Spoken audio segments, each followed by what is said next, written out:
Hey everyone and welcome back to another video. Today I'm going to show you how you can tag everyone on Telegram. It's pretty easy. I'm going to show you how you can do it. Well, there's no way on Telegram that you can tag everyone, but there is a workaround on it. So first of all, you're going to launch up Telegram, and then you're going to go onto a group chat that you want to mention everybody on. Now, you can mention the only way that you can do it is actually by mentioning or tagging every single person in the group.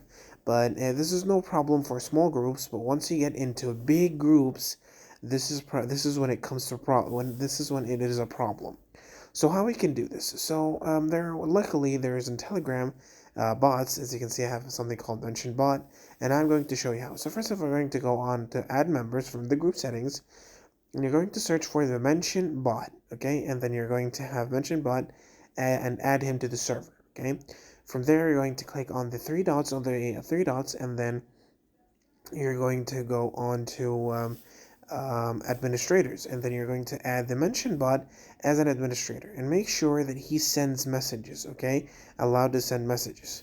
And once you have the mention bot added as an admin, added an admin, okay, you're going to go down and you're going to click on add all, and then you're going to send in, and mention bot is going to mention everyone in the group in like a few seconds. So yeah, guys, that was it. Thank you so much for watching. Don't forget to like and subscribe, and I'll see you later.